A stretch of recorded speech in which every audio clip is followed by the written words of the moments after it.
Nah baik, anak-anak santri pesantren Kiai Manogan yang dimuliakan Allah, kita malam ini kita mulai kajian ya, fokus di bulan suci Ramadan ini. Sebetulnya bulan Ramadan ini tidak disebut Ramadan ya, kecuali apa? Karena nuzulul Quran ya, nuzulul Quran. Makanya bulan Ramadan itu Allah sebutkan dalam surat Al-Baqarah ayat 185. Coba buka surat Al-Baqarah ayat 185 ya. A'udzu billahi minasy syaithanir rajim. Bismillahirrahmanirrahim. Syahrul Ramadan alladzi unzila fihi al-Qur'an hudan lin-nasi wa bayyinatin minal huda wal furqan. Apa artinya? Bulan Ramadan, bulan yang diturunkan ke dalamnya Al-Quran. Hudan linnas, memberi petunjuk bagi manusia. Wabayyinatin minal huda wal furqan, jadi penjelas ya, dan pembeda dari yang hak dan yang batil ya. Nah ini ayat-ayat berkaitan dengan puasa bulan suci Ramadan itu dari 183, 184, 185, 186 sampai 187 ya. Nah, oleh sebab itu dihafalkan ini ayat ini ya, terutama bagi para santri. Nanti kalau tampil ceramah ya, dia sudah punya dalil ya, tentang ayat-ayat berkaitan tentang puasa. Nah, coba buka bukunya yang ini, Amalia Ramadan, halaman 69. Halaman 69.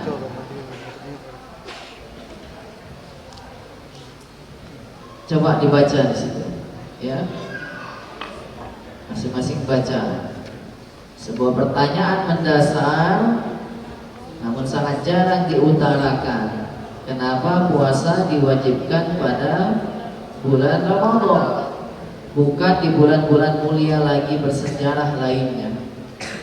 Bukankah ada Rabiul Awal, bulan kelahiran Nabi, atau Muharram, bulan Hijrah, atau Rajab, bulan peristiwa Isra dan Mi'raj misalnya? Ternyata Ramadan dipilih karena Al-Quran, kitab suci terakhir, diturunkan. Unzila fihi Al-Quran, surat Al-Baqarah ayat 185. Jadi puasa merupakan rangkaian penghargaan dan peringatan turunnya Al-Quran.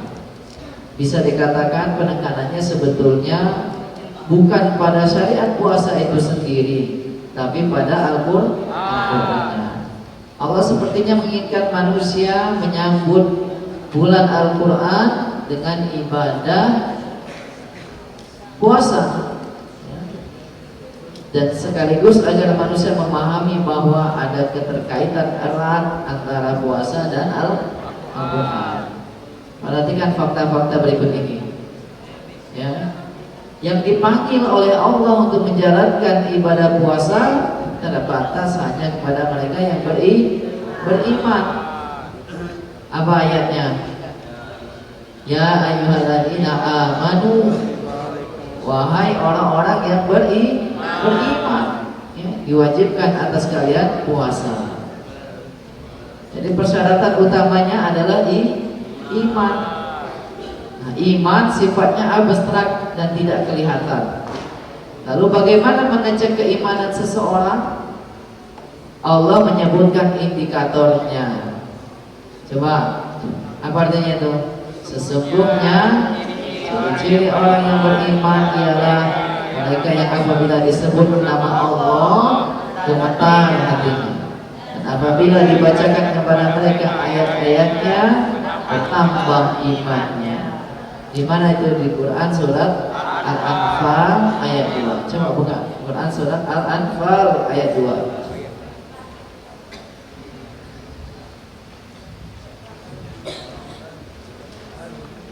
A'udzu billahi minasy syaithanir rajim. Bismillahirrahmanirrahim.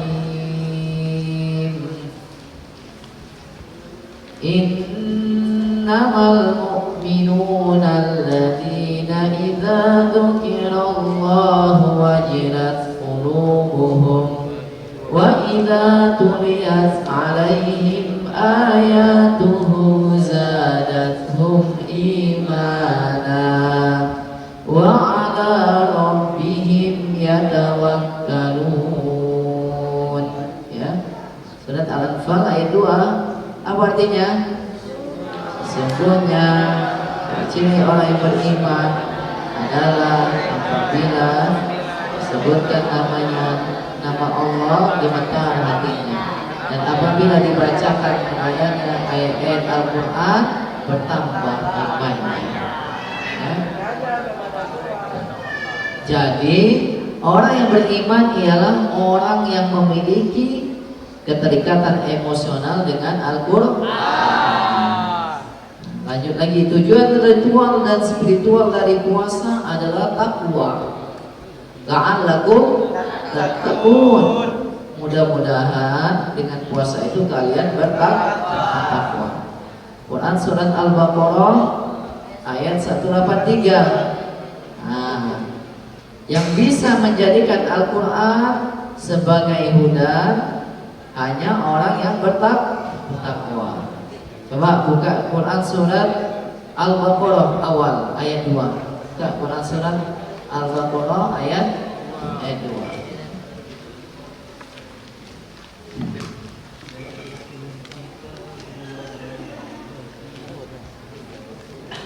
A'udzu billahi minasy syaithanir rajim.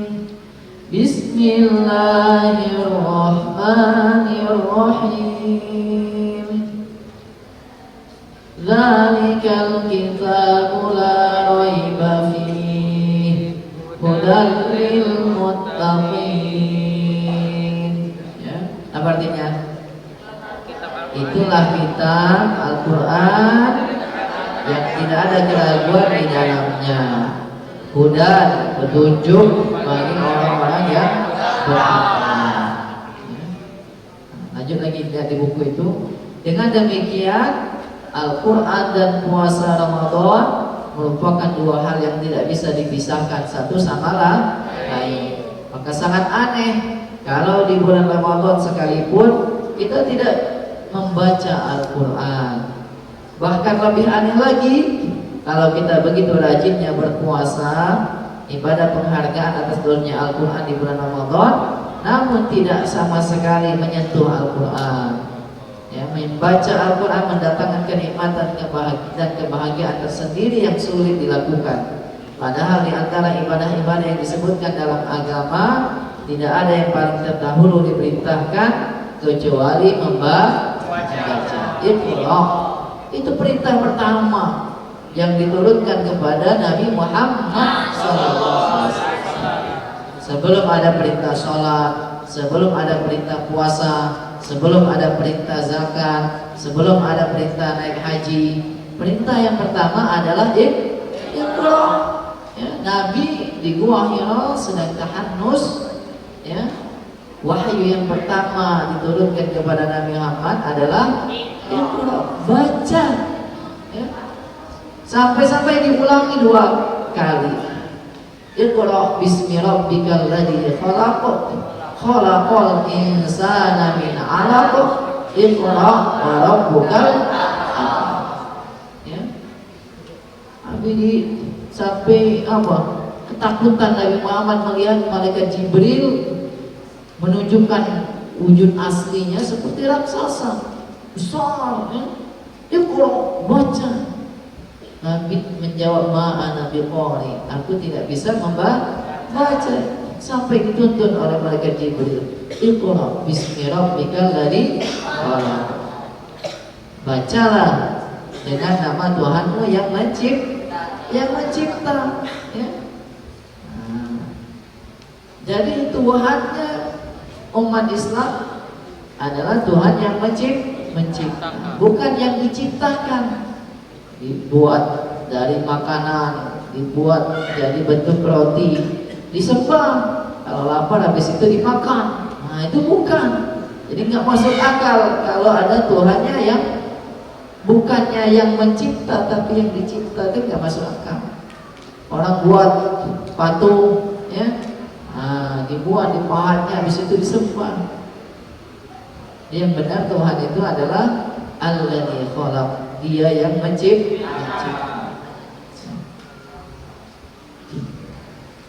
Nah, ya, sampai sini paham anak-anak santri ya? Kita di bulan suci Ramadan ini mesti frekuensi dengan Al-Qur'annya lebih berlipat ganda, ya. Kalau di bulan lain setelah Ramadan ini waktunya mungkin habis subuh setoran, terus habis Isya setoran, ya. Di bulan Ramadan ini mesti lebih banyak lagi, ya. Jadi coba dibuat seperti karantina Ramadan ini, ya, sebulan kita bersama Al-Qur'an. Kalau para ulama-ulama dulu salafus sholih, mereka menghabiskan hari-harinya untuk menghatamkan Al-Quran, ya. Ada yang seminggu sekali. Nah, itu yang kemarin saya kasih tahu, Fami bisa utin, ya, seminggu sekali, 7 hari sekali, mulai dari Jumat ketemunya Kamis. Fa-nya dari Fatihah, ya, sampai Al-Maidah. Kemudian hari Sabtunya Maidah sampai Yunus, hari Ahadnya Yunus sampai Al-Isra, ya. Hari Ahadnya Al-Isra sampai Asy-Syu'ara, ya. Kemudian hari Seninnya Asy-Syu'ara sampai Wasafat. Hari Selasanya Wasafat sampai Qaf, ya. Nah, hari terakhirnya hari Kamis Wasafat sampai Qaf sampai Anas, ya. Fami bisyautin, seminggu sekali hatam. Bahkan kalau Imam Syafi'i, ya, dia hatam dalam Ramadan itu 60 kali. 60 kali. Berarti dalam sehari 2 kali, siang sekali, malam sekali. Masya Allah, ya. Nah, itu mereka karena tahu fadilahnya apa? Berinteraksi dengan Al-Quran, menghatamkan Al-Quran. Karena prestasi paling banyak pahalanya itu membaca Al-Quran. Ya. Hadis diriwayatkan oleh Imam Ali itu apa? Wala taqul alif lam mim harfun.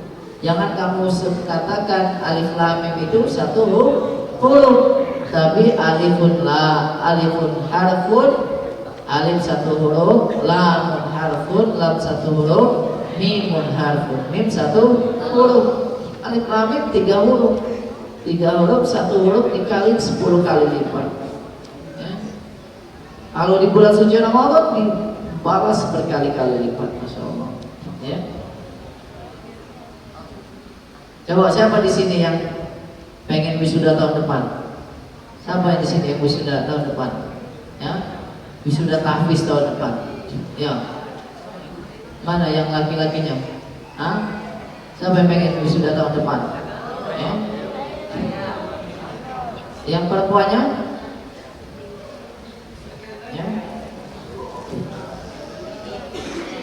Kalau memang diniatkan ya diazabkan tahun depan wisuda, maka tahun ini mulai dari Ramadan ini stop. Jangan nunggu di luar Ramadan, karena di luar Ramadan pasti sudah banyak kesibukan, banyak gangguan ya. Makanya Ustaz sebetulnya di Ramadan ini tidak ada program kecuali kita mengkaji Al-Quran ya. Memang yang sudah wisuda ada program pasca tahfiz ya, setiap hari selama 20 hari sama Ustaz dari jam 9 sampai jam 11.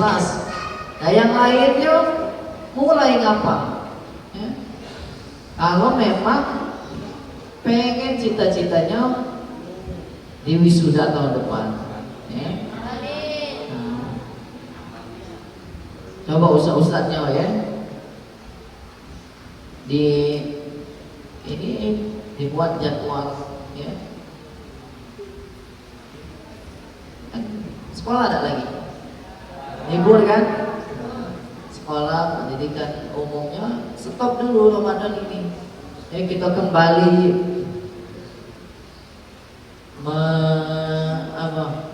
ngecas ya di anak-anak ya. Kita coba Al-Quran ini, coba buka surat Al-Qadar. Surat Al-Qadar. Surat ini paling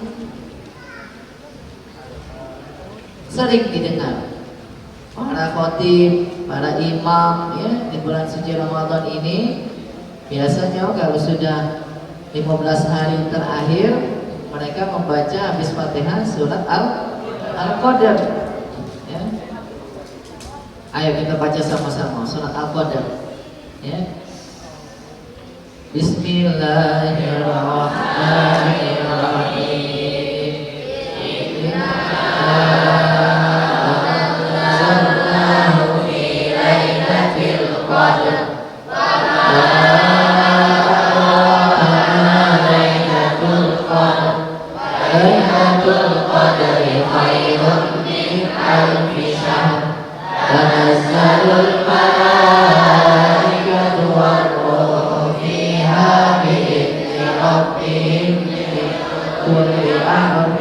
Salamun hiya hatta matla'il fajr. Ada terjemahnya situ ada? Ayo masing-masing baca.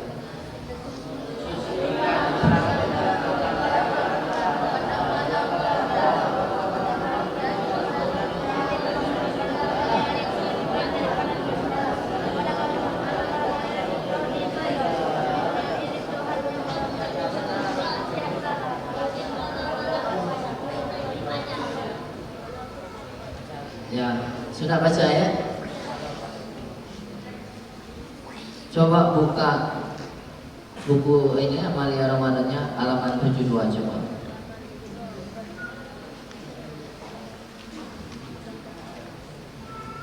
Hakikat Lailatul Qadar. Ya. Keagungan dan keberkahan Ramadan karena memiliki satu malam yang nilai ibadah di dalamnya lebih baik dari 1000 bulan, yakni malam Lailatul Qadar. Hal ini secara gamblang dijelaskan oleh Allah Subhanahu wa taala, sesungguhnya kami telah menurunkan Al-Qur'an pada malam Lailatul Qadar. Tahukah kalian apa Lailatul Qadar itu? Lailatul Qadar itu lebih baik dari 1000 bulan. Pada malam itu turun para malaikat dan malaikat Jibril dengan izin Tuhannya untuk mengatur segala urusan. Malam itu penuh kesejahteraan sampai terbitnya fajar. Ya. Sungguh malam Lailatul Qadar itu merupakan bonus ibadah bagi setiap mukmin. Secara matematis 1000 bulan itu sekitar 84 tahun. Padahal umur manusia Islam jarang yang mencapai angka itu. Tapi jika ibadah pada malam Lailatul Qadar itu benar-benar dilakukan karena mengharap ridha Allah, maka nilainya lebih baik dari ibadah yang dilakukan selama 1000 bulan. Menurut Profesor Dr. Quraisy Shihab dalam bukunya Membumikan Al-Quran, bahwa kata qadar paling tidak digunakan untuk 3 arti. Ada 3 arti. Pertama, penetapan dan pengaturan. Kedua, kemuliaan. Dan ketiga, sempit. Jadi pertama, Lailatul Qadar juga berarti sebagai malam penetapan Allah bagi perjalanan hidup manusia. Ada ulama yang memahami penetapan itu dalam batas 1 tahun. Firman Allah dalam surat Az-Zukhruf ayat 3 menyatakan, pada malam itu dijelaskan segala urusan yang penuh hikmah.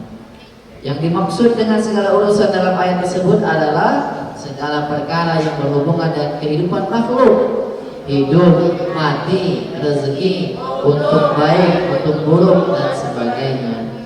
Jadi Al-Quran yang diturunkan pada malam Lailatul Qadar diartikan bahwa pada malam itu Allah mengatur dan menetapkan khitoh dan strategi bagi nabinya Muhammad SAW guna mengajak manusia kepada agama yang benar, yang pada akhirnya menetapkan perjalanan sejarah umat manusia baik sebagai individu maupun kelompok.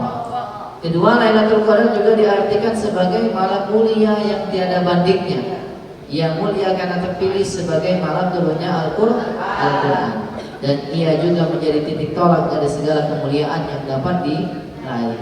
Dalam Al-Quran surat Al-An'am, ia berbicara tentang kaum musyrik. Mereka itu tidak memuliakan qadar Allah sebagaimana kemuliaan qadrihi yang semestinya, tatkala mereka berkata bahwa Allah tidak mau menurunkan sesuatu pun kepada mereka. Dan yang ketiga juga berarti bahwa malam itu adalah malam yang sempit, ya, sesak, karena saking banyaknya para malaikat turun ke bumi. Sebagaimana surat Al-Qadar menyatakan, pada malam itu turun malaikat-malaikat dan ruh Jibril dengan izin Tuhannya untuk mengatur segala urusan. Dan dalam surat Ar-Ra'd ayat 26 disebutkan bahwa Allah melapangkan rezeki bagi yang dikehendaki dan mempersempitnya bagi yang dikehendakinya. Nah, ini anak-anak, ya, sudah rutin setiap tahun, ya, kita programkan iktikaf, ya, di pesantren ini. Ini setahun kemarin 10 hari terakhir nginep di sini, Ustaz. Ya. Kamu banyak yang balik, yang anak-anak santri balik libur, ya, Ustaz nginep sini. Ya. Jadi 10 hari terakhir itulah di dalam hadis diisyaratkan bahwa turunnya Lailatul Qadar itu pada malam 10 malam terakhir di malam-malam ganjil, ya. Lailatul Qadar itu kalau kita dapat malam itu maka kemuliaannya lebih baik dari 1000 bulan. Artinya 1000 bulan itu kalau secara matematis memang 84 tahun, tapi sebetulnya hitungan yang tidak terhingga, ya. Orang Arab itu kalau menyebutkan ribuan, ya, berarti sudah tidak terhingga, alfu, ya. Nah, kalau dapat malam itu salamun, ya, kebahagiaan bagi dia. Hatta matla'il fajr, sampai terbit matahari, terbit fajar kehidupan berikutnya, ya. Jadi kalau kita dapat malam itu maka kita pasti bahagia, tenang hati kita, ya. Enak yang dapat malam Lailatul Qadar. Kalau kita pengen dapat sesuatu yang luar biasa, mesti dikerjakan juga amalannya dengan luar biasa, ya. Nah, makanya persiapannya dari awal inilah. Tidak mungkin tiba-tiba 10 hari terakhir. Kalau awal 10 hari pertama kita bolong-bolong misalnya, ya, kadang sholat malam gak ada